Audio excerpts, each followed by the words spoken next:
Hey, I look at that. Oh, okay. We are live.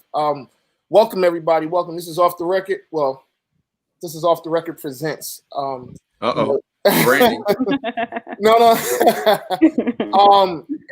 Off the record presents the round table. So, what we're doing here today is just something different. We have a lot of things going on in the world, and I felt like I should bring on some people that are sharp minded and represents themselves and our people well. So I guess before I get into everything, I'll start with the introductions. So I hope it comes out the way it looks. But to my immediate right or left or whatever is James Coach Crowell. He is the CEO of Capital City Designs and the president of the East Coast Football Alliance. We have Ian Montgomery, who is a businessman extraordinaire. We have Zaki. I gotta read Zakia's because hers is amazing. So No, just say my name. no.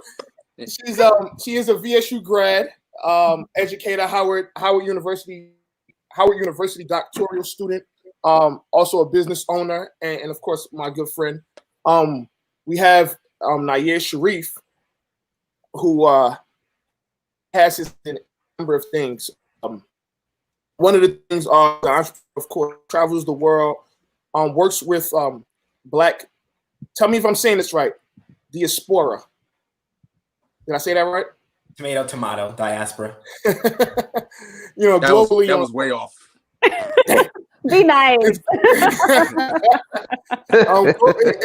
Globally on social projects to restore the narrative of our people. And then we have Kelsey Nicole Nelson, who has appeared on Off the Record a number of times, who is a host on for Fox Sports, as well as many other different things. How y'all doing today? Good, man. Good. Cool. Crow, you good? I'm great.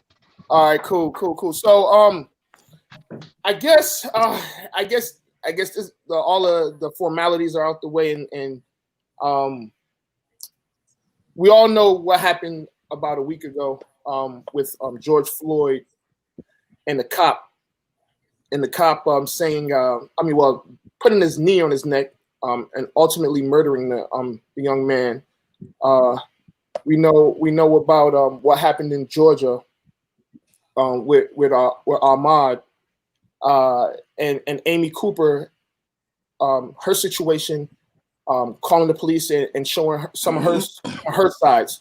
So I guess I'll start off and asking, and we could go around the room. How has that, just in that little bit of time, all of those things happened in about a 2-week span? How has that affected you all mentally? Coach Crow, you can start. Well, I mean, first off, thank you for having us on the show today. The events that has happened over the last, I guess, month or so, it shows a pattern of the authorities not caring about our views, not caring about our lives, and not caring about the ramifications of killing a person of color. And the mental aspect of that is anger. Anger comes. You let one go, all right, fine, it happens. You let another one go, it's like, okay, this is getting serious. And then when you get to this last event, it's like, okay, now you're really not taking us serious. So the mental aspect is anger. That's the first thing that happens. That's the first reaction.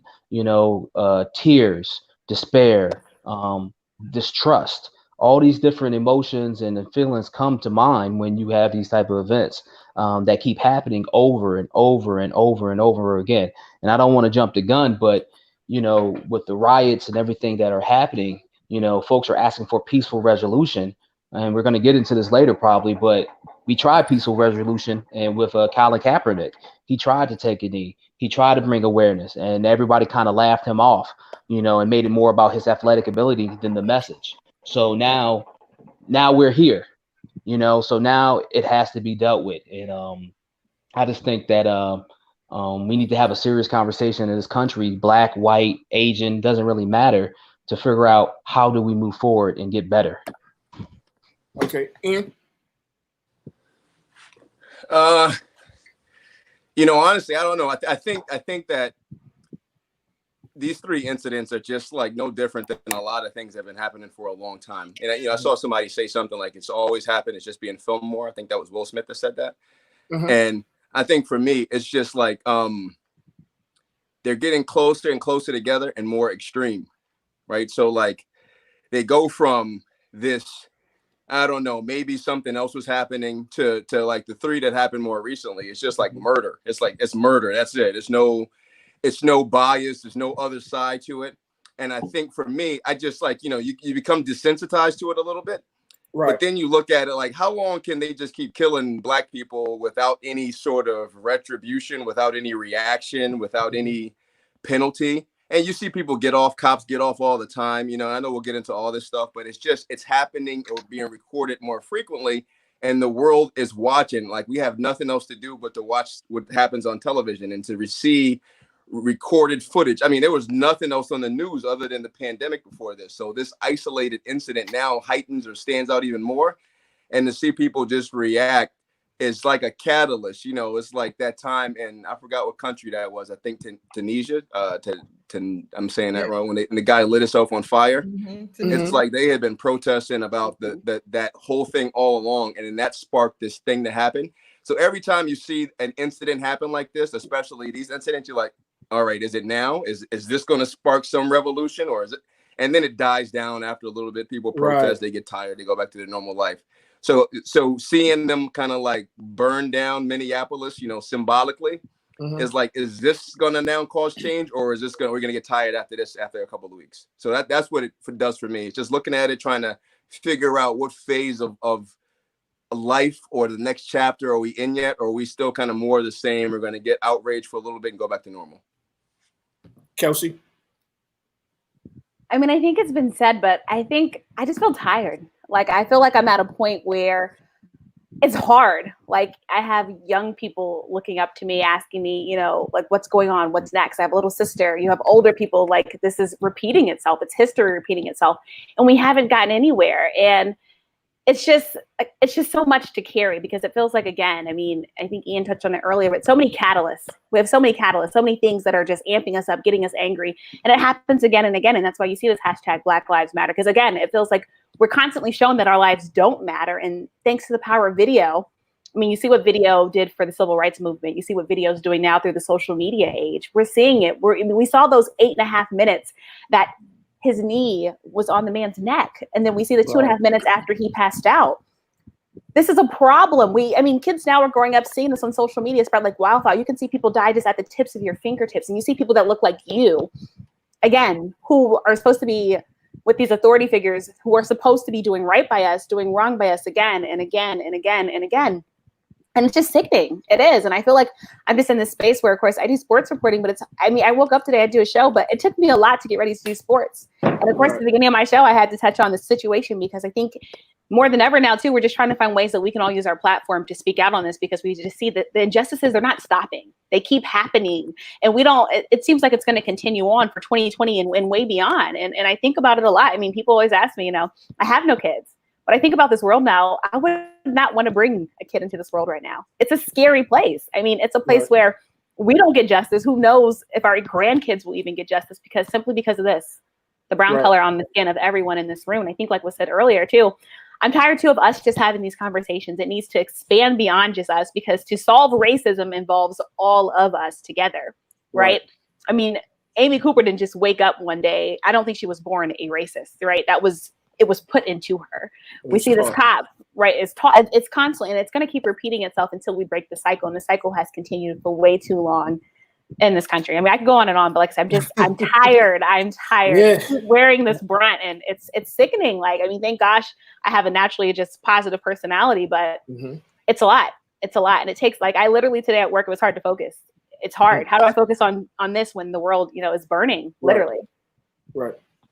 Nair.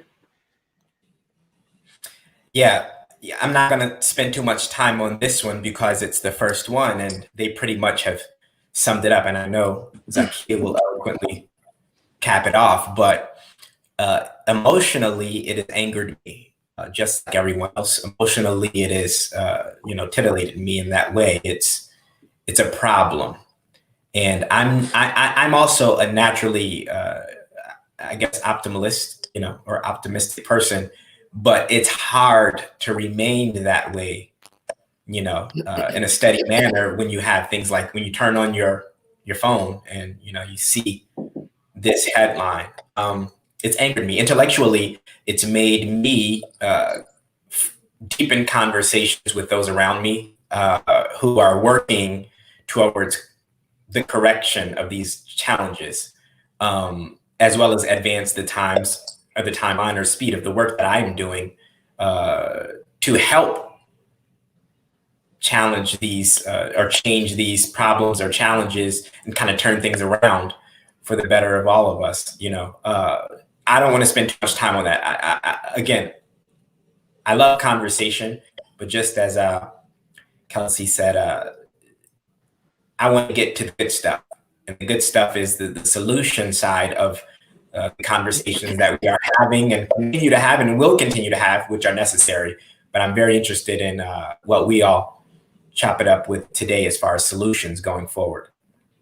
All right, Zakia. So first, I want to say thank you for having me at the Off the Record show, and I want to greet everybody in the greetings of peace, peace beyond to everybody here, because I do believe wholeheartedly in humanity, and I believe in everybody's right to exist. And so the way that I feel is a lot of hurt, and I feel empathetic towards what we have to experience and what we're going through. Not to say that I don't feel empathy towards anybody else, but my first reaction was to feel an extreme amount of hurt and sadness and melancholy. And I mean, of course, I'm a human being, so I'm going to feel some anger, and I'm going to feel all of those types of things that come along with you trying to reconcile in your mind how somebody can turn around and continually create a similar pattern of taking another person's life, and it's videotaped.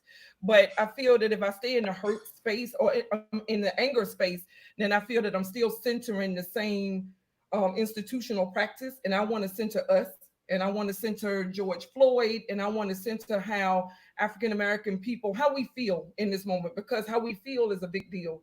And sometimes I think that even just sitting in and talking about the way that we feel, it even trumps us getting to the solution, because first you have to reconcile with how you feel, and you have to be able to have a space where we honor and where we validate another person's feelings. So that's where I am right now. Definitely. And again, I appreciate you all for being here. Also, before we continue, if anybody has any questions or comments that they would like to share, just leave them in the comments, and we'll show it and we'll answer them accordingly. But so you see how like the first thing that people tend to do is focus on the celebrities and how they doing. So I asked Kelsey, you've interviewed a ton of celebrities. Do you think that we put too much emphasis on celebrities saying something, or like, for instance, the NBA? When this happened, years ago with Eric Gardner, you've seen everybody wearing the "I Can't Breathe" shirts. Do you think that there's too much emphasis and expectations from the athletes, or should they do more? That's a great question. And it's something that pretty much every athlete I've ever interviewed, I've always asked them, are you a role model? And the reason I ask them that is because they're put on this platform that we rightfully so put them on, right? Because people idolize them. But I think we also have to remember they're humans just like the rest of us. They're going through these same emotions just like the rest of us. So I think, yes, we want to see them use their platform. I mean, you talked about Colin Kaepernick earlier, and we see the platform that he used. You see the Muhammad Ali's of the world and so on and so on. But it can't only be them. I think I just had Beto O'Rourke on my show yesterday, and I think he said it so eloquently. He said it needs to start in our communities. It needs to start with us. We can't rely on our LeBron Jameses of the world to solve all of our problems, right? I mean, it's not fruitful. Now they can bring more attention to it, and they do, right? Because when a celebrity says something, we pay more attention. You see what Carson Wentz said on this issue. You see what Joe Burrow has said on this issue. And of course, they're getting the attention. Even Taylor Swift. I mean, we see it coming from all angles right now, right? Mm-hmm. But again, they're bringing attention to it, but it's not going to get us to the solution that we're all trying to get to, because it's still happening. If that were the case, we wouldn't be talking about this now, because we've had celebrities talk on this before. So I think, again, they can bring attention to it, but it's up to us to continue to galvanize it, right? It's up to us. So you're calling your politicians, making sure you vote, making sure you know your elected officials. I mean, there's so many things we can do on the ground level, but then also what we're doing now. I think, peaceful protesting, we've tried that.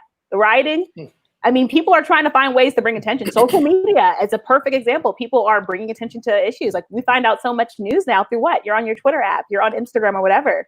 It's spreading that word. So I think, yes, we want the celebrities and people with high status involved, but it's not only on them to do it. Truly not, because it takes each and every person to try to make this a just world like we're also fighting for. Yeah, I agree. Coach Crow, the same question for you. Do you think that with the athletes,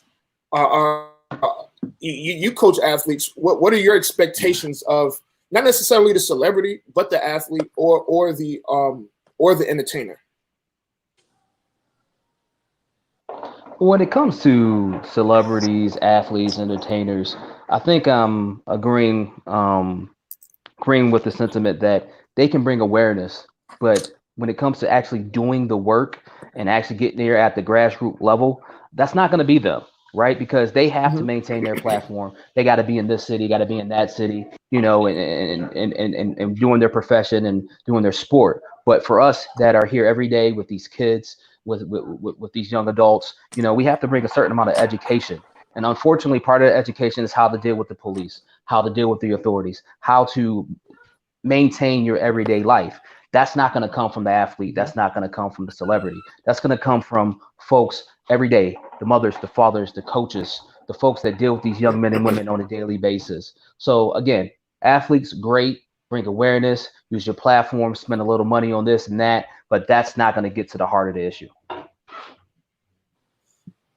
All right. So, and again, we deal with, I guess racism has been around way before any of us probably combined.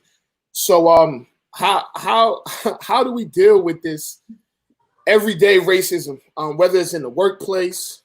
Like, how do we get to, I guess, because that's ultimately where it's going to be. We got to get to the core of it before it grows. I guess we go to Zakir. How do you feel? How do we handle this? Well, I think the first thing that we do in terms of racism is to understand that racism is a system, and it's an institutional system.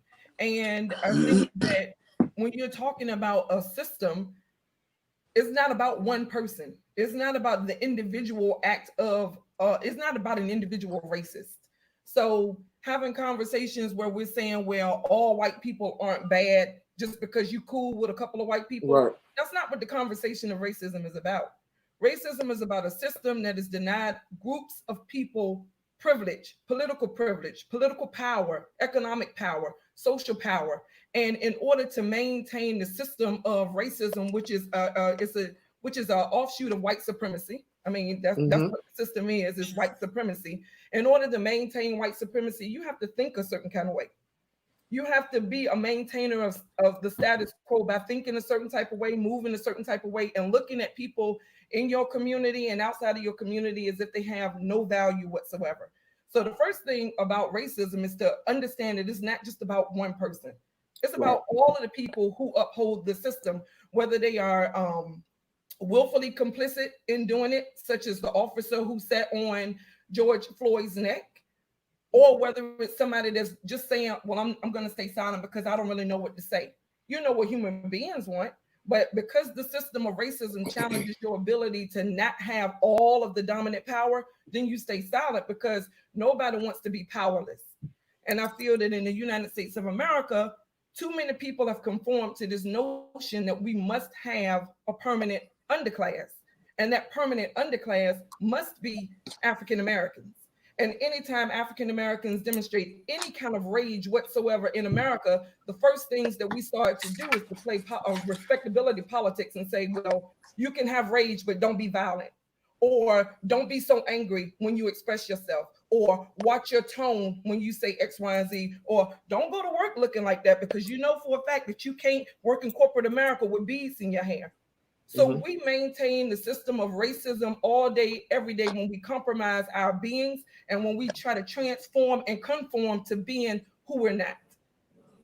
Because the system is insidious. And I saw Katie Couric on a live, and she was talking to Tracy Ellis Ross yesterday. And Katie Couric looked inside of the camera and she was like, you know, Tracy, why haven't we progressed? Why haven't we progressed? Because racism is a system that's passed down through generations. Yeah. So generationally, every other person in this country who identifies as a white person and who maintains the system of whiteness, whether you are a white person, you maintain that system of racism every time you deny somebody else their power. And every time you deny somebody else their right to exist in this United States of America as who they are. And it's about time that we start calling truth to power. It's not our problem to fix. Now, racism is not the African-American problem to fix. Right. But it's up to us every time you see it to challenge it by showing up as who you are. All right, Nair. Yeah, to answer your question, how do we, I guess, cope or deal with this daily in our normal lives? Me, you, Zakia, Ian, Kelsey. I think one of the most important ways is to remember not to dominantly respond to these incidents or these experiences that we have, which we have every day when you're around people, even when you're not. But you respond, acknowledge your emotional response, but respond dominantly as intellectually as possible and speak to it. You speak to these things and don't allow them to be normalized. That's what causes the long-term problem when these things become normalized in such a culture where people no longer are even speaking to these things. In the beginning, like, well, I know I'm not the only one that saw that. And eventually, when it's not spoken to, no one ever thinks it's out of normality. So every day in our daily lives, you speak to these things, you bring awareness to them, you make mention of it, whoever is involved, even if you don't get an immediate gratuitous response, you still have to speak to this thing, this monster of racism and discrimination, especially with regard to our people. She's correct. It is absolutely a systematic danger. It's detrimental to us. It's detrimental to Black people, and it's detrimental to all isms. But Black people, it's less than 15% of us here in America. We don't even have the numbers to combat this system. And to combat a system, you dismantle a system with numbers, with people and representation. We don't have that in America. So the long term, well, with self-identifiable people, as Black Americans, we don't have the numbers. And combat something of that nature without the numbers, you have to make intellectual, smart progress, and you have to construct an overground railroad to get numbers here in America on the ground, because we should not be leaving our home. We need to bring Black people here to represent, to continue to build our numbers, to play the game in the system intellectually. Now, there's other ways. I'm just speaking to intellectually, but there are other ways to work on dismantling such a system of racism and discrimination. One of them, power is always in numbers, and smart numbers. Can I jump in? Yeah, absolutely. So even if we don't have the numbers, there are mechanisms that are in place for you to combat racism as a system, right? So legislatively, we've used the law, right? Because that's what America stands on. We say that the Constitution is for everybody. So my attitude living in the United States of America, which is home to me, and I consider myself an indigenous and a native person to America. Listen, you can't tell me that I don't belong here. Right. So I feel just as entitled to right. the United States as everybody else.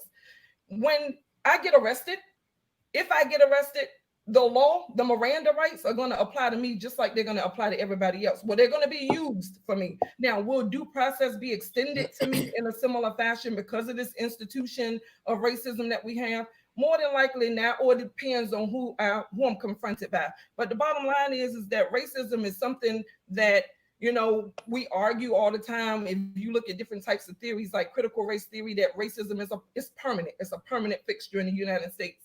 But I oftentimes have to check myself on thinking that racism is permanent, because then I have to question, well, what is my fight for? Why am I an educator? Why am I talking to students? Why am I working inside of the space of education if I feel that there is no breaking of the system of racism? So I do believe that one of the best tools that we have at our advantage is to utilize the legislative system. I mean, because a lot of things have been dismantled in the United States of America through the law.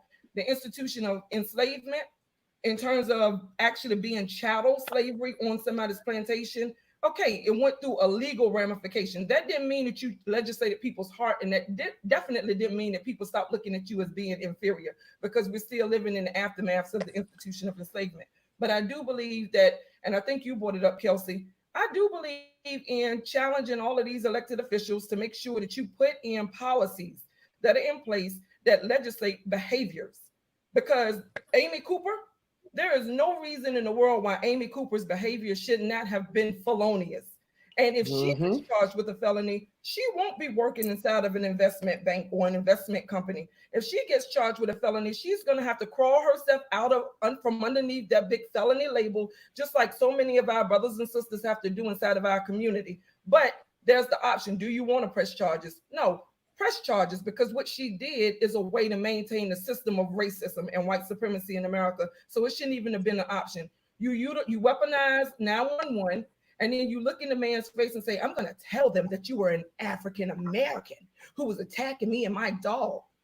So by the fact that you said that, it tells me what your intentionality is. I'm sorry. Go ahead. I'm sorry, Kiskia. I want to jump in. Let me get my answer really quick, because I think it touches on what a lot of you guys have said. So for me, racism is a tool. I know we fall victim to it and it impacts our life, but so I walked through that African American museum in DC, and one of the first thing that it points out on that whole tour is about racism and how it was instituted in America and why.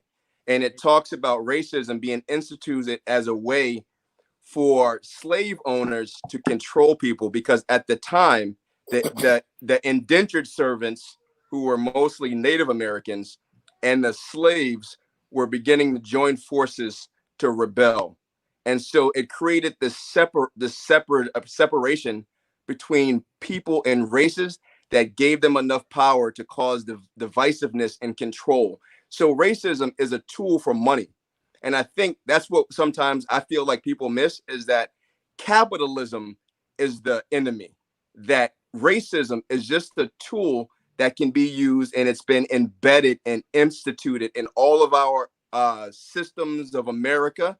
And it's so deeply embedded in the laws, and slaves being only a fourth of a person, and how we vote, and what it takes to win a state with votes, popular vote versus the other vote, whatever that is, that whole system. So I think racism and then ignorant people or extremists drive it. I think it's by nature. We all see color. We all see differences in each other. I think if racism, as kids, they begin to develop some reason for this is my group or that group over time. And they just get indoctrinated or trained by their older people that are white or other, whatever color, Asian, black, on some traditions that they've passed down from generation to generation. But I think it's emboldened by money, like economic, that's why like Martin Luther King and Malcolm X and all these people, they let them kind of like get on, they let them talk and preach. But as soon as they make this journey into economic empowerment, that's when they get killed and murdered, because racism is like the first level of it. But the second level of it is money and control. And I know we'll talk about this in a minute, but there's this podcast called 1841 or 1801. It talks about slavery and how, this 400 years of slavery and this head start that people got allowed them to get so far ahead, and we're playing catch up economically, And so with that head start, I think that's where racism leads to. It leads to money. And I think as long as the people that are controlling or have kind of created these institutions, they knew that they could divide us. So I think even sometimes in today's society, like the company that fired that lady, her name is Amy. What's her last name again? I forgot her last name. Cooper. They fired her. Mm-hmm. I don't know if they fired her so much because they like were morally opposed to what she did. I think they fired her because how does she go manage employees and manage other investments if they're going to lose money? They're going to lose money by keeping her on. How does she go, they're going to have lawsuits. The first time she manages one of her employees that's black and disciplines them, how is she going to discipline that person? They're going to say, oh, you're a racist. I saw you on TV being a racist. Now they got a lawsuit in their hand. People are going to withdraw money from that company because they morally stand against it. So racism, I think, we focus on that a lot, but I think, and we see the results of the ignorance of people that buy into that whole thing. But I think, it's a lot of ignorant people. There's a lot of the majority, and a lot of the majority, they have a natural fear sometimes, and sometimes it's just ignorance. And we get the different sides of it. We get fear when you walk by someone and they clutch their purse or they lock their door. We get the ignorant side of it when they buy guns and they want to hunt us down like dogs. But I think it's all being fueled by economic empowerment and like power. That's, So are we talking about racism here? I'm talking about racism, but I'm saying that racism is because he asked, like, what do we think about racism? And, we all experience it. Like, who cannot experience some sort of racist behavior? But I'm saying behind the racist, it's people that want this division for whatever reason, whether it's politics or whether it's economic empowerment and money and control. They need that racism to some extent to have like this divided country, because if everybody unified, it'd be like a dangerous thing, for the people that are in charge and systems. Zacchaeus said something that is a key word for me, and it's very important to me that this is known about what you said about this systematic racism, which absolutely, without a doubt, we know that's what we're dealing with. And Ian, also to your point, but you mentioned this thing, a tool or something about the Constitution is supposed to, include us or something of that sort, something of that nature. We're supposed to have some sort of protection as the rest of the people. And I want to be clear that we all understand that what they call is our founding fathers, right? The ones of the Constitution that set up this system, which includes legislature. This Constitution was founded, written, adopted by slave owners at the time. That's what I said that year. That's why they only include us as 1/4 people. So it's like everything has been built. No, hold on. No, that wasn't. Wait a minute. That wasn't the. No. We were only considered that during the last rounds of debates on. Yeah. So it was never set up. And I know that everyone's aware of this. I want to be clear that it was never set up. So the system, like I said, has to be dismantled. We need a new Constitution. And but that's not good. I mean, I'm not to cut you off, but that's what I said. So Hear me out. Let me finish. Hear me out. I'm not talking about what can or will happen.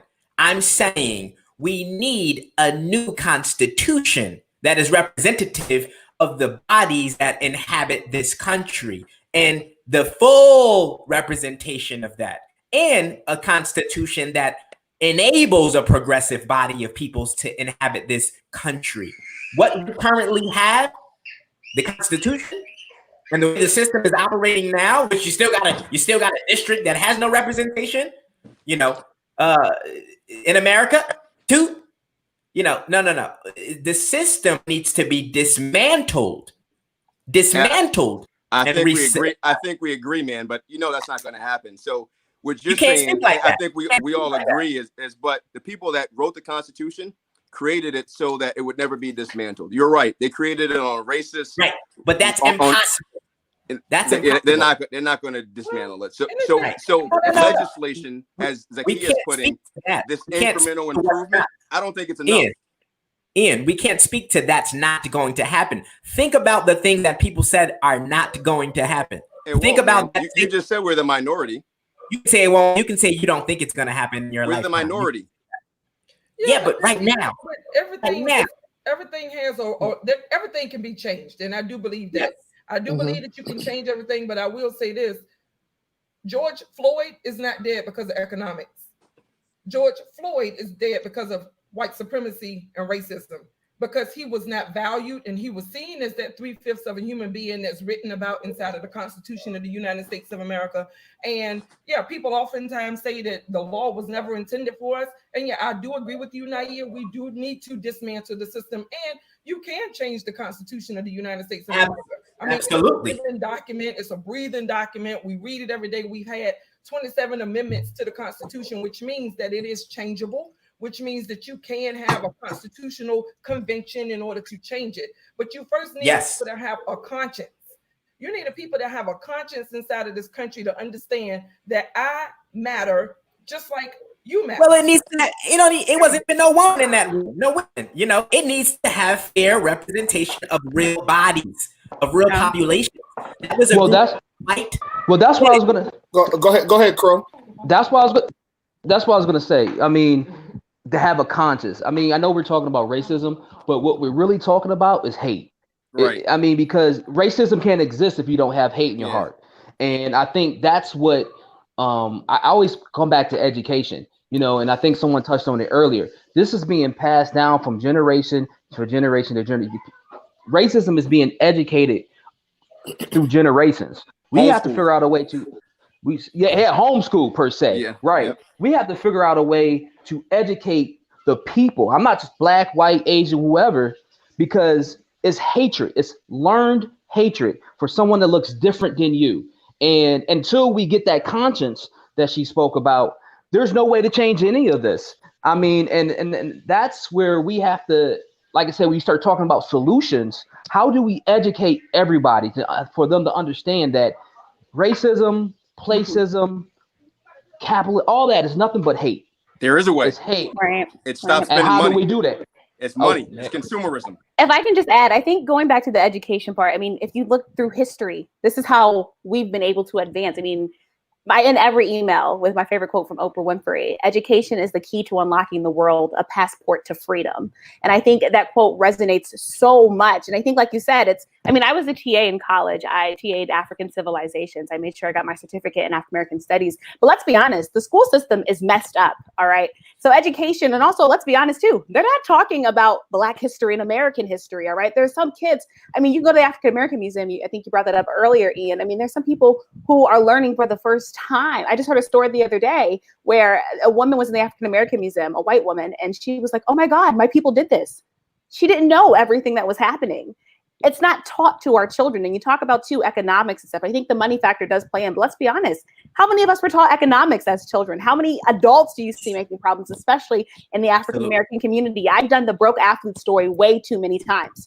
It's just honest. And if you go back to it, they said, we're not taught that. You look at our communities, right? You look at Black businesses, look at minority businesses, especially at a time like this. Who's getting hit the hardest? People that look like us.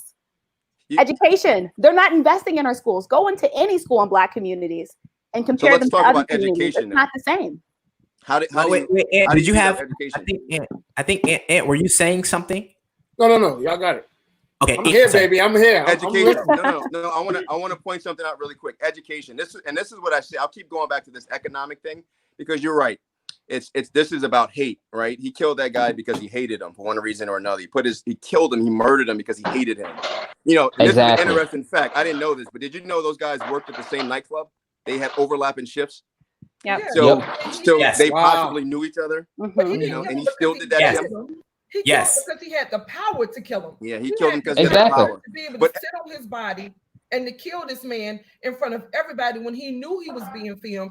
He had the power. He had a weapon on his hip. He had his other comrades standing in front of him, holding the crowd back. He had the power to do it, and he had a system that supported him to be able to hold him on the ground while he sat on his neck. And he used a technique that they say is outlawed. But the minute that you see that this technique is outlawed, you sitting on somebody's neck with your hand in your pocket. Now that means that you just sitting on somebody chilling, because I didn't see him doing anything active, anything whatsoever that was logical in any of our minds to suggest that you're doing something to stop a threat or whatever it is in front of you. So I think one of the things that we have to understand is that everything else fuels racism. Hatred is very much a part of racism. Capitalism is very much a part of racism because the biggest component of racism is the power to be able to stop people from being able to do exactly what it is that you want to do. And through your hatred, you implement systems such as the Jim Crow laws, where you can only drink out of the blacks only and the whites own the water fountain. And if you don't, then what happens? You get lynched, and people watch it. And you use the federal systems like the mail to send postcards to show people this is what's going to happen to you if you decide to step out of line, boy. Or what we use, the social media, to see George Floyd having 3 men on top of him like he was a horse. This man is urinating on himself, calling for his mother, asking for help. And then at one point in time in the video, you hear the officer that's on his back say, well, what do you want? Well, why don't you just stand up? How are you going to stand up when somebody is sitting on your neck? So all of those things are indicative of the amount of power that those officers wielded. And we know that the police system is run, every state has their own different police jurisdiction or whatever. But we know that policing the black body comes out of the institution of enslavement. And we know that policing the black body goes even further than American enslavement. It's a part of the imperial domination of Western European powers that have run through this world and created havoc on every single person because they want to control people's bodies. And they've used power to do it through weapons, through money, through all different types of mechanisms. But at the root of it is this notion that I am superior to you because when you look at my skin, this is who I am. And we can't say that it's just limited to the economic piece. We can't say that black people are being killed because education or because we don't know nothing. We're getting killed by people who say that they have a right to kill us through the institution of white supremacy. And not for nothing, all white people didn't fit the mold of what it was to be a white person initially in America. You had your ethnic whites, you had Absolutely. who weren't considered whites. Absolutely. But then something clicked in their minds and they said, well, Derek, let me look at you. You look at me, we look the same. How the Irish became white. So now they all say, well, we can work together if we join some solidarity around how we look, what our phenotype is. And anybody that don't match our phenotype, then we're going to control them because we damn sure not going to let them control us. And I think that we're getting killed inside of this country, not because of anything that we're doing wrong. You can tell me all day long that George Floyd went inside of that store with a counterfeit $20 bill. Yes, yeah. The store with. If he got a counterfeit $20 bill, that should not cost him his life. So, Zakia, let me say Exactly. something. Let me That's a white collar crime. That's a white collar let me add crime, something to what you're saying non-violent. I want to add this one thing about police because I have this theory, and then I'll but not only is it like the culture of police and police forces, and they all have their different culture. Like any unit, any organization, they have their culture, and it by locality. But I think something else even deeper than that. So I know police officers. I have a nephew that's a police officer. An aunt that's a police officer, black. So I know police officers, but I also know this. A lot of the police officers, and I'm not going to like stereotype and say all of them, but were the white ones I see, and I'll say that at one point in high school they might not have been respected. They might have been like bullied. They might have been felt like nerds or geeks, and then they joined the police force and they gain some power, almost like revenge.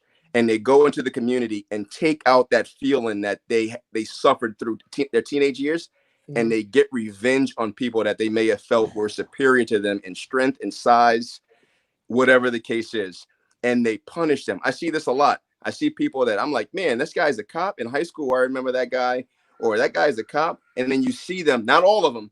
Some of them, I'm not saying this is all a profile, but I think the ones that you hear about this the most, that's why they have to have such large numbers. Like there were 4 people sitting on this guy, right? He was already detained. I think it was almost a point of revenge, and I'm going to punish you for whatever reason. I think that's where a lot of the hate comes from. It's racism, but on top of that, it's this revenge of how I felt years ago about something someone might have did to me. It's taking my girlfriend, whatever the case. So you mean Yeah, because there's racism and then there's hate, right?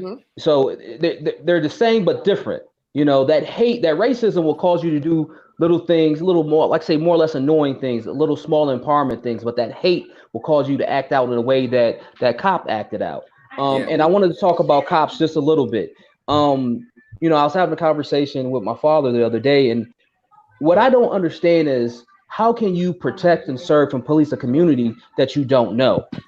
I'm not saying that if you're from if you're from Bowie, you can't police in Baltimore. I'm not saying you can't do that, but what I'm saying is, how can you know that community? That How was a can good you know example, those by the way. people?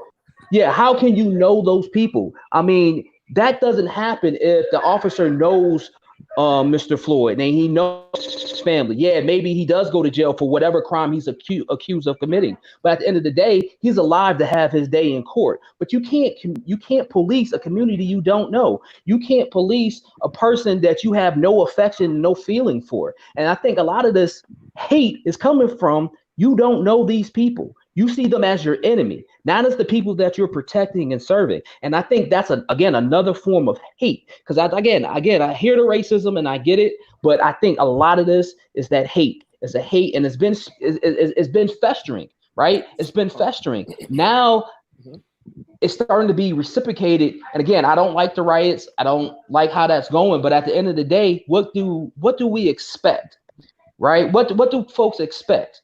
And again, the police, I feel like 95% of them are great people, great, brave Americans that are trying to keep our streets safe. But when that 5% is not checked and that 5% is not brought to the carpet and held accountable, that makes the whole 100% bad.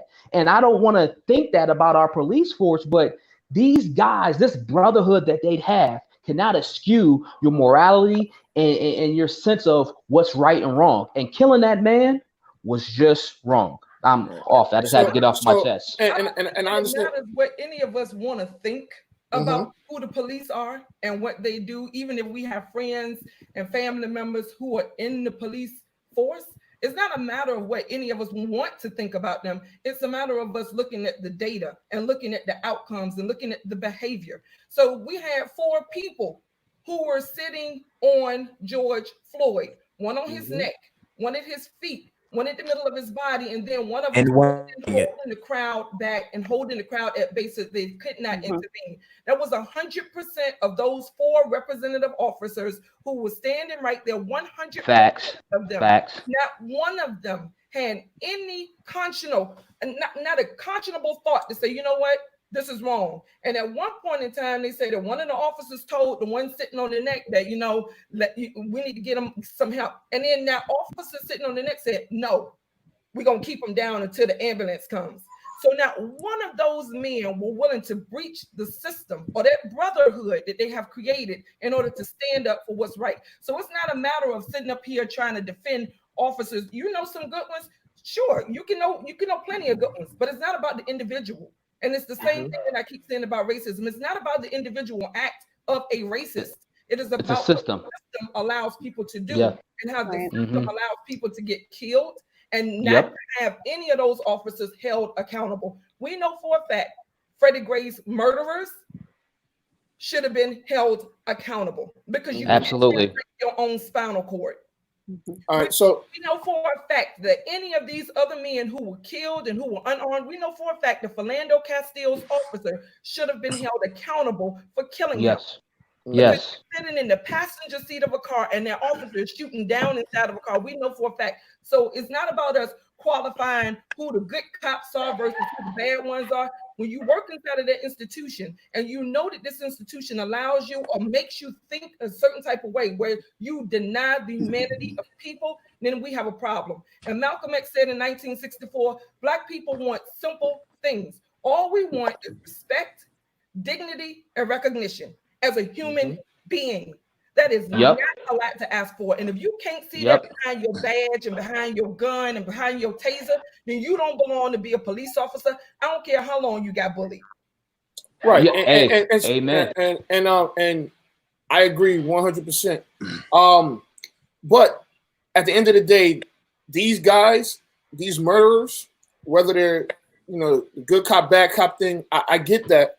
But at some point or another, there has to be some sort of responsibility that's held. And we've seen it. We've seen, Zimmerman wasn't a cop, but he wanted to be a cop. Freddie Gray, those were cops. It goes on and on and on. Ahmaud guys were not he was an ex-cop. So here's the thing. we've seen footage of people getting killed. It got to a point at one time when it was like every other day. I want to say that might have been 2012 or 15. I forget what year it was, but it was like, my God, it was back to back to back to back. And eventually you kind of get numb to it, whereas like it hasn't been in the forefront. It hasn't been in the forefront like it is right now, maybe because everybody's home, but for quite some time. And these people need to be held accountable. Like this cop. No. And I'm gonna disagree with you. It has been in the forefront.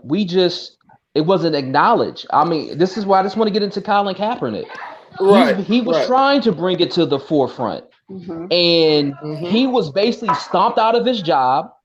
And everybody not everybody, but a lot of folks came up with 9 or 10 different reasons to discredit what he was doing, even amongst our own community. So yes, we tried to bring it. It was peacefully brought to the forefront, and not everybody joined in that fight for whatever reason. I'm not blaming anybody. So I think it has been at the forefront. It's just that how much have we been paying attention? No, it should. There's plenty of blame to go around. There's plenty of blame to go around, and we can get right into Kaepernick because, and I guess like Naya said earlier, we're allies. We're a minority, right? If we don't have some of those people on those whites, those Asians, whoever that are lockstepping with us, it's going to be a lot more difficult to get our points across. And you can't do it. Yes, you're going to need anything. Civil rights needed white assistance. You need allies.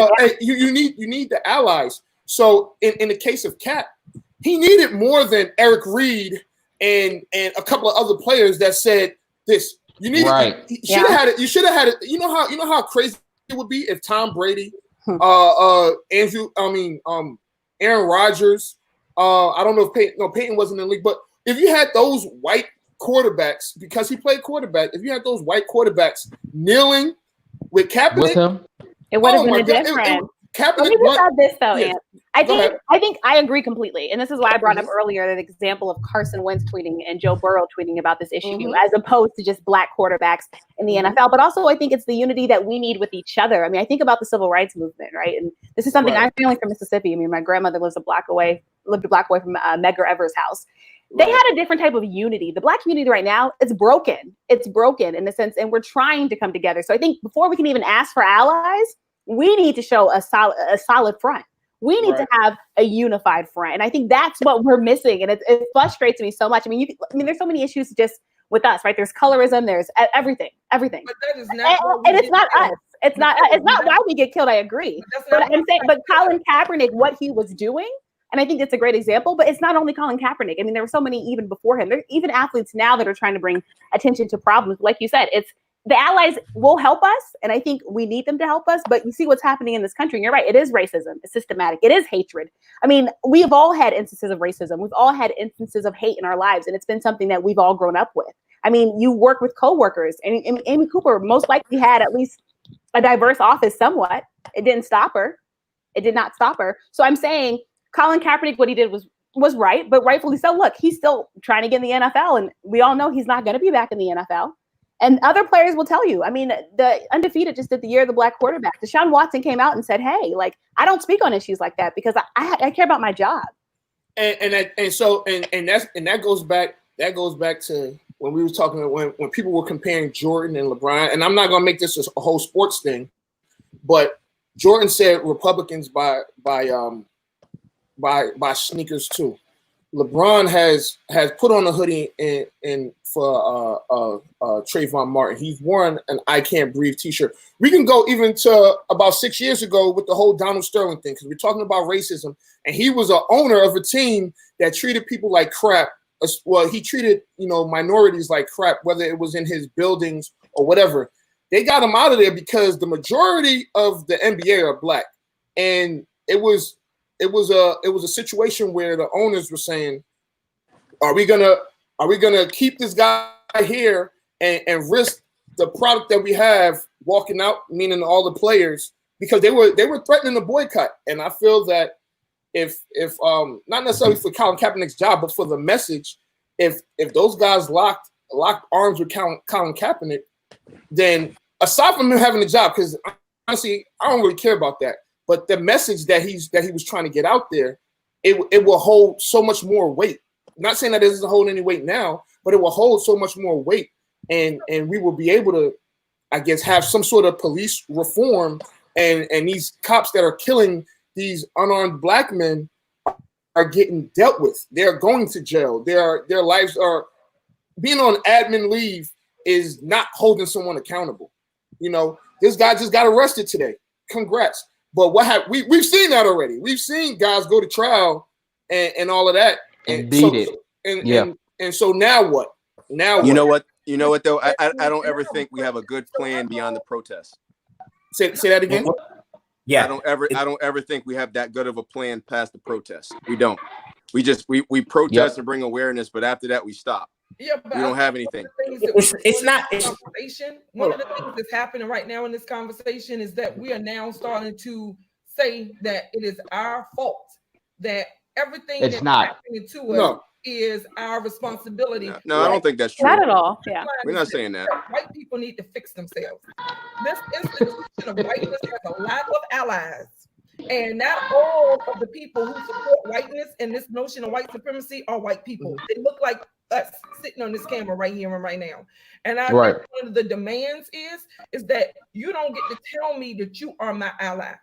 I get to tell you that I see a service in your or a benefit in you and even coming close to me. Because again, Malcolm X, when you allow certain people inside of your organization, what do? They take it over, and then you lose the mission of what it is that you were even doing. All of these football players, since we're talking about sports, they had the opportunity to stand with Colin Kaepernick. Mm-hmm. They did. Because it didn't benefit them as white people. Nope, it did not. They had an opportunity to open up their mouths. Why don't we see so many black owners inside of the NFL or inside of the NBA? You know why? You don't. There's this perception that we don't have value. And we're not human enough to be able to think enough to be able to run a team. And we're not in control of being able to tell all of these players when to move a ball, when not to move a ball. We're going to give you this contract. We're not going to give you that contract. It's problematic on so many fronts. But one of the things that I do know is that none of the reasons why we're getting killed by this system has anything to do with what we're doing wrong. Yeah, do we have some internal black community issues that we can solve? Yeah, that's family business. We'll deal with that as a family. Absolutely. But in terms of Zakia, we're not cops off and these cops getting off and not being held accountable, that is problematic, and that is something that we all have a responsibility to do. But we're not doing anything wrong. But if we want it to change and nothing we've been doing is working, we got to do something different together. Yeah, that's true. Is that togetherness? And what I'm saying is the reason there's not a lot of togetherness is because we don't have a good plan. What's the plan? Right. Yeah. After the awareness and the protest. Now, here's where I come in. Like T.I.'s trying to schedule this thing on July 7th where everybody doesn't spend money. How many of us are going to follow that? Here's where I come in, Ian. Here's where I come in. You said, where's the plan? Now, I can challenge you with this. I can challenge you personally with this. Name 5 black organizers, women or men, that you personally have been following. Organizers. Now, that's one avenue. Hold on. In your world. Let me answer. You can't shake your head and say no. I didn't say no. I said hold on. This is what I've done.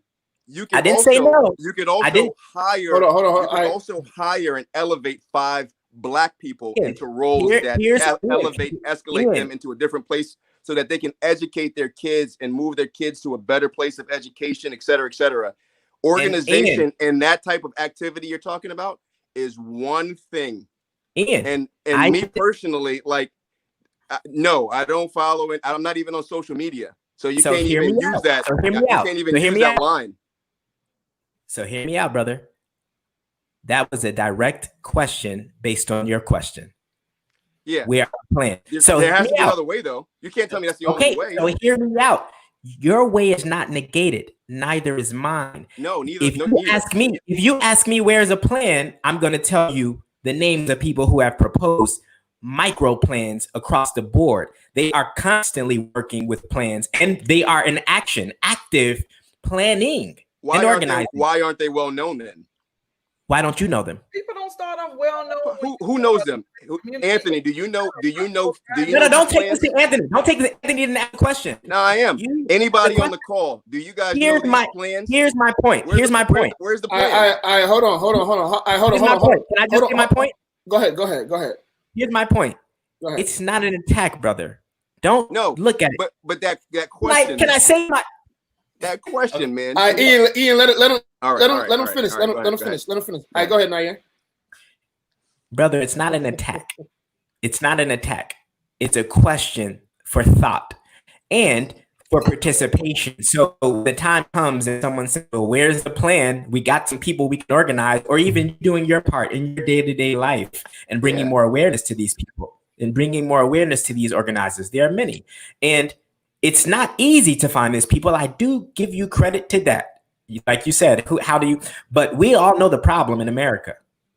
It's our work to do, to find and to collaborate with the best of the best, the active of the most active, So that's my point. It's not an attack. It's not. No, but I'm saying I don't think like that should be something well known. Like, what's the plan though? Like, you shouldn't have to go find and follow somebody on social media to know what the plan is. I didn't say anything about social media. The plan should be so like it should be like, this is what we're going to do for the economy. These are the businesses in your community. This is mentorship programs, how you elevate and educate kids. It has to be simple. It can't be like I got to go find an organizer and align on what they're doing.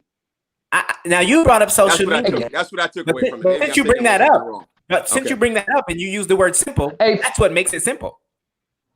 That's one of the ways. I will say this to that question. In terms of leadership, I think that we already have plenty of blueprints that already exist. If we would just pick up and read what people who've been through this. This is not new, and I can't stand it. Every time when we have one of these situations, we always act like that. We now have to go to the drawing board. Okay, let's figure out how we're going to combat this issue. We've been in America since 1619. Okay. And even prior to the institution of English chattel slavery in the United States of America, people have been here organizing for a long time that are African people in this United States of America called the Americas.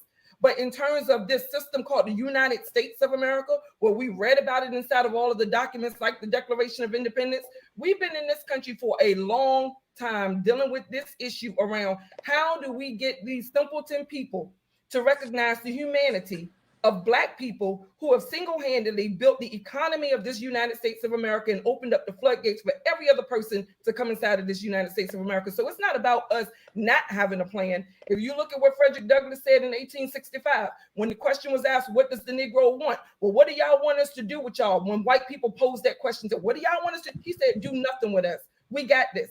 If you look at what Ida B. Wells was talking about when she mentioned the anti-lynching legislation, if you sit inside of the government, then you have a responsibility to the people who put you in that office to make sure that you pass policies to protect your citizens. That is our 14th Amendment right. Whether y'all believe in the Constitution or not, it's there. So are you telling me that the Constitution don't apply to me, that I can't use it for my own liberation, or I can't at least use it for my own protection? No, we have so many declarations that's been written inside of this United States of America, so many different organizations where we have a plan, we have a blueprint, but the question still comes down to how do we get these white people and anybody else that subscribes to whiteness to understand that humanity is to be doled out across the board to everybody. So and how do you do that? Fallacy, and it's not the faux pas of Black people for not having a plan as to why we're sitting on this Zoom call or whatever this is, talking about why Black people keep getting killed. How do you do that though? I thought we just said what's happening is not working. We keep saying the same thing over and over. You read some information first and foremost. Secondly, you change your mindset around thinking that nothing is going to change. Nothing is going to happen. If you keep on saying, well, we the minority. If you think like a minority, then you're going to get the minority part of the pie. All right? If you keep sitting up here saying that nothing is going to happen, and if you're not willing to put yourself and step out of your own fear, step out of your own white supremacy that's operating inside of your own mind, then yeah, of course, nothing is going to happen. But how do we do that? Doing the same thing and expecting a different outcome. Here's how we do it. How come that's not working right now? How come it's not working? Because people say that it's not going to work. So everybody, I'm not saying it's not going. I'm just saying we've been saying the same thing's been happening for years, and we feel like we're making progress. And Black people been getting killed for years, for 400 Yeah, years. So is it okay for us to keep? Do we feel like we're making any progress recently? There is no doubt that there has been progress. We're not debating the issue if there's been progress. There's no doubt that there's been progress. I get that. No, I'm not saying that either. Have all the problems been fixed? I think we can answer that without even, opening our mouth. Right. But they're definitely. You say how? I just explained to you one way, but I have many ways, and also I have many other suggestions that I've taken into on my table to say, man, these people are really doing something. So I've joined forces with other people, including the work that I do, I think my point earlier, Nair, was only this: is that it may not be so well known because the average person, I look at you as an intellectual person that searches this out, and I'm saying to the average person, this is not known. Right. And I've got 15 nephews. And if you guys are telling me that this is just a normal thing that and you could find, at least one of those 15 would know, and they don't. Yeah. I agree. If I can just add really quick. If I can just add really quickly. I think it's a combination of both, right? I think there is plans in place. I think this is why you go back to the grassroots levels. And again, I think we've seen this through history. We saw what the bus boycotts did when there was a plan in place and people rallied around it. Everyone knew the plan. We saw what happened, and then what happened with buses. And I think we've seen this time and time again throughout history. But that's why I said again, it's the unity factor that's missing. I think we need allies, and I think they will come. But right now, I think they're trying to come, but we all are still, like you said, trying to just figure this out together. I don't think there's an easy answer. I do think, again, it goes in the grassroots. We need to start in the community because you talk about having hope and seeing that this won't happen again. Talk to kids. I just done interviews with children who are telling me, they're scared to go outside. It's bad. And I think we do need that hope. But how do you teach this in communities where kids are constantly seeing police killing their brothers or their sisters? How do you teach this in communities when the kids are feeling inferior every single day? How do you teach this in communities when you don't even feel like a human being, when you've been at your low-end job from 9 to 5 every day, making the same amount of money and see people constantly rise above you? So I think it's there, but this is why, again, I think what we're talking about, and this is why I like roundtables, but it's that after action. It's making sure if there is a plan that you're spreading the word, because the worst thing you can do is have a wealth of information and not spread it and not spread it to others. I think that's the problem that's happening now. And I think especially in the Black community too. I hate to go back to money, but it is money too. You see wealthier Blacks have plans. You don't see that always trickle down to our other communities, or you hear about the Black and Brown coalition. Have we really built a Black and Brown coalition? Has there been one? Has there been one recently? Are we seeing our Latino brothers and sisters calling each other out on this? Because look at the video. I think it was hurtful. It was hurtful. And unless, look at your friends groups. If you have friends of any minorities that were not bothered after watching that video, I would honestly question you to question who your friends are. Right. Because that's what we need, that sentiment. And it's that hatred that goes back to some that are saying, oh, it's that racism that's like, oh, well, it was just hearing some of the excuses people are making for the cops is sickening. But this is what I'm saying. This is why I've been listening. But it's that plan. It's that plan that we need to spread to the masses. Because again, you can look at history and look how it worked then. We have to get to that level now. And if anything, now it should be easier because of social media, which I think is what Ian was talking about. You're right. Can I ask a question? You talked about the sit-ins and the bus boycotts, but it was for desegregation and to vote. And that's what I mean when I say there was a plan. Right. There was something that they were trying to achieve. What are we trying to achieve right now exactly? I want to say, Kelsey, that you and I just vibe for a minute. Girl power that's up here. You mentioned the Montgomery bus boycott, because I was going to mention the Montgomery bus boycott to the point around the question of, you're not well known. So a person not being famous has nothing to do with it, because Dr. Martin Luther King Jr. was a 26-year-old unknown in 1955 who led a 381-day boycott, an economic boycott. So the point is that there are a lot of plans and there are a lot of things that people are doing. And there are organizations right now that's taking money that you can contribute to when people are being incarcerated and they need their bail set throughout all of these situations that's been going on. There's organizations right now that's working on developing, or that actually already implement, like my business. We go inside of school districts, and what we do is we talk to school districts and we coach them, not just talking, but when you coach them and you look at their policies and you look at what they're doing inside of their schools and you say, you know what, this is problematic and this is affecting your students. You don't have an equity plan inside of your building. You don't have a way of hiring people who look like the students who sit inside of this building. So going inside of there, and that can be considered grassroots to some people, but it's something that's tangible. So no, my face don't need to be plastered all over a building. My face don't need to be plastered all over a billboard, but I know the work that's being done behind the scenes. And I also know that inside of these spaces that are hard to crack, such as public school education and urban school education, where we know too many of our children are being impacted, you have to go in there, you have to attack policies that are being used to make our children feel less than, feel inferior to, feel like that they don't belong inside of a school system. So there are a lot of things that you can do, but I think that question is more about each individual. What are you doing to support your community? And I'm not talking about waving a flag and say, okay, everybody now let's go buy black, just because somebody does something that's a violation to a black person. You should have been buying black products all along anyway. So not as a reaction, but you should have just been buying black products, because we know that we need to support our own businesses. So it's different examples like that. And we keep saying the plan. Is there a definitive plan? I don't think that there's going to be one definitive plan, but there should be some things we rally around. Be attacked on different years. So we got to have an economic plan. We need a social plan. We need a political plan. We need a cultural plan. What are the things that's missing inside of our culture? Some of those things that we have strayed away from inside of our culture that will probably give our children a better foundation, such as the ways in which we speak to each other, the ways in which we don't speak to each other when we walk down the block. That's true. We don't look at our children and compliment them and say, "You're the prettiest little thing on this planet." That's true. Absolutely true. Kiss and hug up on our kids like they just deserve all the kisses and hugs in the world, and let them lay in our bosom and rock them like they are babies well beyond the age of 18 years old. You know, I don't have a bosom, but I agree. Have I heard people say, "Well, as you get 18, you got to get out of my house"? No. Culturally, we have to see our children as our children, and we also have to see our elders as valued members. So what is the plan? There are so many plans, and we attack it on so many different fronts. And each of us on this panel, we all have different levels of expertise. I am not the stockbroker, but I'm a hell of an educator, and I'm a hell of a coach, and I'm a hell of an organizer. So what is your level of expertise, and what do you bring to the table? And how do we utilize our areas of expertise so that we can tell these people, tell this system, your ass can't kill me no more, because I'm not just going to take it laying down. And we have plenty of examples inside of it. In 1831, a 31-year-old says, you know what? Y'all can be all right with this institution of slavery, whether you agree with what Nat Turner did or not. But a 31-year-old in 1831 said, I'm not dealing with this no more.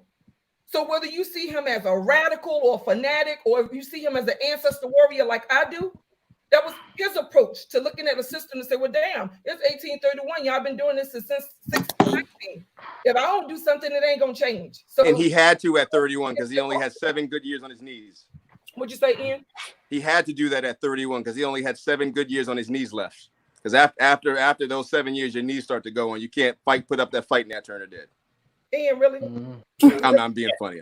Hey, can I ask a tough question? I mean, we've been talking about a lot of different things, but I just want to ask a tough question. Maybe not tough, but who are you asking? For everyone, but especially the guys.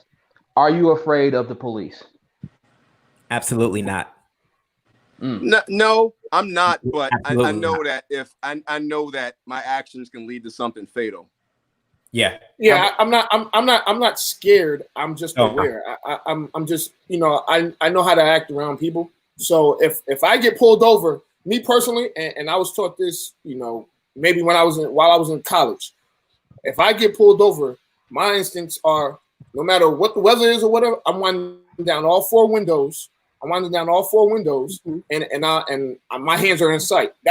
That's how it's gonna be.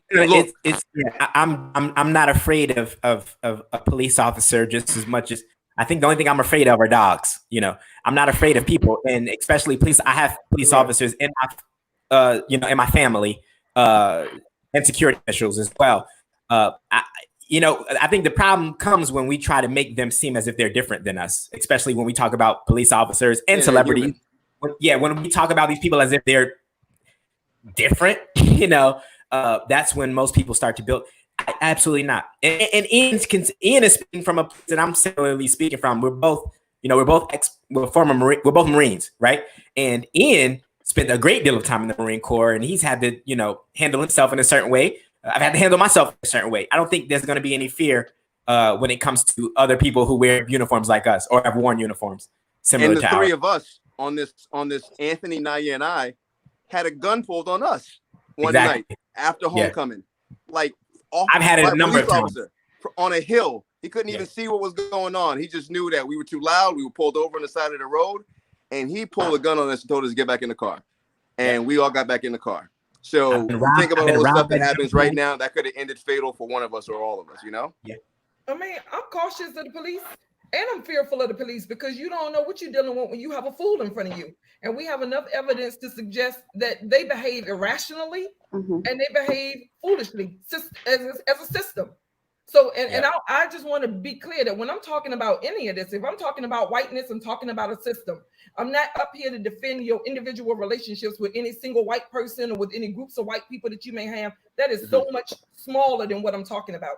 So I'm not defending that. You can have as many white friends as you want to have. We all have some white friends, and we all have some kind of cordial relationship with white people living in the United States of America. But that's not what I'm arguing. But I will say that, yes, I'm cautiously fearful around police officers because you never know what's going to trigger their volatility. Right. You don't know when they're going to behave irrationally, and you also don't know when they're going to create something in their minds to say that you did something that you didn't do. Case in point, George Floyd. We're talking about him right now in a past tense. You know why? Because they lied and said this man resisted arrest. As if it was justification for him not to be on this physical earth talking to us, looking in the camera, holding his baby daughter, sitting down with his friends right now. They lied and said that. And the thing about police officers is, we want to look at them as like they are just like you and me, and they are employees of a system, but they walk around with a gun. Yep. They can use that gun at will. And they can also write a police report that says that they killed you and they are justified in the killing of your body, and it becomes your word against their word. Yeah. But I'm not afraid of that. And in a world that is proven to us that they are willing to convict them for irrational behavior. So I'm very cautiously fearful of the police. Yeah. I'm afraid of that. I have decisions that I make when I encounter police officers, James, but I'm not afraid of it. And people who know me all of my life, from the different stages that I've gone through, they know one thing about me. They know that if there was an issue with me and the police officer, there was probably a reason that I died that day, a good reason. It wasn't because he was a nice man or a good, respectful individual, towards me during this stop. So I'm not afraid of that. I'm not. But you know what I am afraid of, though? I feel like we're old enough at the age where we have learned how to navigate. But, Anthony and I, at least I know, have sons. And I hope that we can raise them with enough and embed enough of these examples into them that they can make the right decisions when they're out of our sight. Right. That's what I am afraid of. But what's the right decision? Because Henry Louis Gates Jr. was on his porch. And by all accounts, we always think that people that have a degree or people that went to a certain type of a school should be beyond the reproach of the police officers. But he was on his porch and he got locked out of his own house. And so for all intents and purposes, he was doing the right thing. I don't mean in those circumstances. I mean, like, to avoid police contact if possible. We're all raised with this thing. But I think you're making a great point. For example, let me give you an example. Like Nair and Anthony and I are in a car. Hold on. We're in a car. If the police are behind us, we're gonna act a certain way. That's just a fact. We're gonna be like, turn the music down, chill out for a minute, stop acting wild. Those types of things, whether that's survival instinct or whether it's something we did that we were just fooling ourselves about, we had enough sense to do those things in those instances. Now, if we got outside of that, something happened to us, you could say, well, at least we were trying to do the right thing. And that's what I mean. I don't mean they could avoid fate. I mean, they have enough sense to try to do the right thing. So what you said, I think I'm like Zakia. I'm always afraid. And I don't care if they're a cop. Anybody with a gun, I'm going to be afraid of because I don't have one. And I think with the cops, you think about, I don't know what stereotypes are going through their head. I don't know what they think about me. I don't know what's going to happen. So I would be fearful. And I said earlier, I mean, I don't have children, but I would be scared to bring a child into this world. I had Greg Young on my show. He's the father of Chase Young, who's the second draft pick drafted to the Washington Redskins. He's a former police officer. He gave the example of him being pulled over by a cop in DC. He was a cop in Alexandria, retired, and he didn't tell him he was a cop. And they went through the whole thing of profiling him. And eventually when they went in his pocket, they saw his ID and found out he was a cop. Chase Young has been profiled. His dad has been profiled. Yeah. So I think it's unfortunately, and even now, the examples you gave your sons, you can say you're not scared or whatever, but you have to tell your sons to act a certain way because you're afraid if they're going to come home at night simply for being Black, simply for none other. And then we think about just stereotypes. I mean, look at the stereotypes, especially for Black men, right? I mean, people see you guys as bigger, stronger, more athletic. Automatically, they get more tense. And when you get more tense and you have a gun in your hand, unfortunately, some people get trigger happy, and we see what happens. And it sucks. But again, you have somebody with power who sees you as this person because of stereotypes, because of racism, because of hatred, that sees you as this person that's a threat. Even if you're the nicest person in the world, like she said, Zakiya was giving great examples. I mean, we've seen people killed for doing absolutely nothing. Absolutely nothing. How do you prepare for that? How do you prepare to walk out your house, go to work? You can't. Exactly. And this is the problem. You're doing the right thing already. You already doing the right thing. You where you supposed to be. If you at your job, if you sitting down having a conversation in the park, if you having a cookout with your family, and then Barbecue Becky comes around and antagonizes you, you're doing the right thing, which is the human thing, which is your right to exist and your right to be. There is no preparation in this world that you can give anybody, any child, any adult, when you're dealing with somebody who's operating off of an irrational fear of who you are. But And like Nair said, also, that's the thing that we don't you can't walk around with that fear forever. It's irrational. Right. Like Nair said, you can't walk around with that fear. If you walk around with that fear, you might just want to even live. But you got to be aware. You got to be cautious as a man, but you can't walk around with this crippling fear either. No, that's not. You got to be aware. You do have to be aware. That's why I'm cautiously fearful, but you still have to understand that we have far too many examples that have told us right now that any type of trigger with these irrational minds that are behind these guns can cause somebody's death. Your life, yeah. Right, but you can't. But as two Black fathers, 3 Black fathers, I believe, they can't just not strap their children with some type of conversational awareness. You can make. Yeah, the balance. I agree with your balance. The balance is there is no preparation, but in case there is, you know what I mean? It's a conversation that a Black father has to have. Yeah. But also let's talk about Black mothers, though, right? Because we know the role Black mothers play in a lot of their sons' lives. We all have. I don't say one to eliminate the other. I don't do that. I say one just because I'm specifically addressing what we were just talking about, the Black father. Of course, you know, my mom is my hero. She's the most important person in my life. My favorite writer is, so it ain't about that with me. Definitely the role of a mother's conversation as well with her Black born. The bottom line is that we need to I think white people need to be having these conversations and asking themselves, what the hell are you scared of? Who of course really coming? That's a good conversation. That's a What are you scared of? Because for as long as we, I'll host that round table too. What are you scared of? This country should have been turned upside down, but we turning it upside down in small pockets. But who coming for you? Nobody is coming for you. So what are you scared of? But they're not scared, so they're not going to have that conversation. It's like we have these conversations out of necessity. They're not going to have it if they don't have to have that conversation. They're afraid of losing control. That's it. They're afraid of losing control. That's it. And it's inevitable. That will happen. But they're afraid of losing control. It's slipping. They're afraid of that. All right. So, everybody, I appreciate it. This was amazing. So look, who got the echo? Anyway. Why you got fight in the background now? All right, why do I have fight in the Ian, that's the third time asking me that. I know. So I have fight in the background because we need to fight for our right to party. No, I'm joking. But all right. But anyway, a song.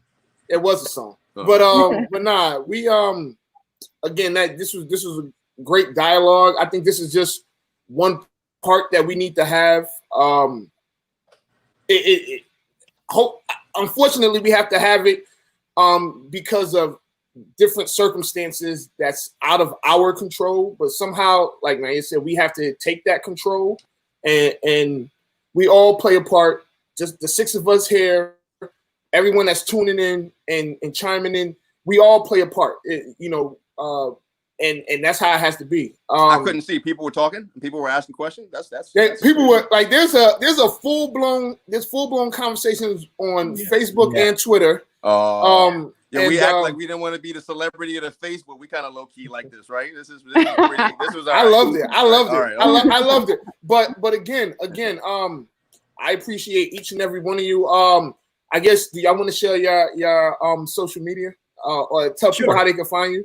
Go ahead, Crow. You start. No, matter of fact, now you start. Who? You.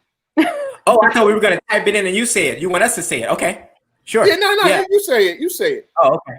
Yeah. If anyone is following me who knows me or doesn't know me, it's fine. Instagram is cool. My name is Nair Sharif, just the way it is on this Facebook page and this broadcast. I think you have it on the flyer. Nair Sharif. You can find me on social media that way. Nair Sharif. All right, Ian. Nah, no social, just Twitter. I do have Twitter. It's IANJ4, but I haven't tweeted since like 2017. But don't worry about that. just anyway. And look, by the way, I do want to point out I wore this shirt for our conversation. Does that look like me? It does look like you. It does. Yeah. Got it. All right. Yeah. That's cool, man. Thanks for inviting me to this. This was cool. Hey, no problem. And Zakia, I like that background. I don't know where you're at, but I like the hill and the horizon. Thank you. It's right out my. Go ahead, Crow. Window. That's my view from the window. Yeah. Go ahead, Crow. I still got my MySpace. With mad background changes on it and music. I'm just kidding. You can catch me on Facebook. I don't do a lot of Twitter or IG, but you catch me on Facebook. It's James Coach Crowell, and hit me up there. You'll catch me. I'm on there all day, every day. All right, Zakia. So I'm on Instagram, I'm on Twitter, and I'm on Facebook. On Instagram, you can find me at Do It Girl, GURL. I like that. That's what I say to my nieces or to anybody that's doing everything. Any woman, I'm like, do it, girl. So you can find me there, and you can also find me on Facebook at Zakia, ZAKIYYAH, 8 letters, 3 syllables. Zakia. So yeah, that's where I am on Facebook, and my name is Do It Girl also on Twitter. But yeah, I'll find you because I'm always on social media. So if you're out there doing something wonderful and fantastic, trust and believe. Zakia Ali, aka Do It Girl, she gonna find you. I love that. All right, Kelsey. I don't know how I follow that. I love it, but mine is just The Real K Nelson. The Real K Nelson. On Twitter, on Instagram, on Facebook, it's just my name, Kelsey Nicole Nelson, regular spelling. I have a regular name, but K&N. And yeah, check me out. You got your show? Yes, tune into my show. I'm actually going to have a great show tomorrow that kind of goes along these lines. I'm talking to Jim Rooney. He is the son of the late Pittsburgh Steelers owner Dan Rooney, and we're going to talk the Rooney Rule. So yes, we're going to be talking about Black coaching in the NFL. So tune in tomorrow, 2:00. It'll be live on Facebook, YouTube, and Twitter. So check it out. It's going to be a good conversation. Probably heated like this one, but we're going to get real. So it's going to be fun. Awesome. All right. And can I just add one more thing? Okay, go ahead. Before we end, I just want to say that I really enjoyed being on this show and having this conversation. And I wish you would do like a part 2, because I know we talked about a lot of the domestic responsibility that has to happen in the United States of America. But I also feel like that there's a global conversation that we haven't had. And I feel that the global community also needs to look at what's happening to Black people in America as a state of emergency. And we also need to be looking at it under the guise of the United Nations and the Universal Declaration of Human Rights. And we definitely need to pick up that argument with Malcolm X, where he said we need to bring human rights charges up against the United States of America, because I don't think anybody should rightfully live in fear in their own home of being killed. Amen. Anywhere else, because nobody else is taking us in to be their refugees or their asylums. So please have another. Z, we got to get his name right. That's not, a man left this earth with a different name than that. There you go. We can't arrest his development next, because he left here somebody different. Y'all saw that Netflix special? Did y'all watch that? Just before we leave, y'all watch that Netflix special? Yeah, indeed. You like it?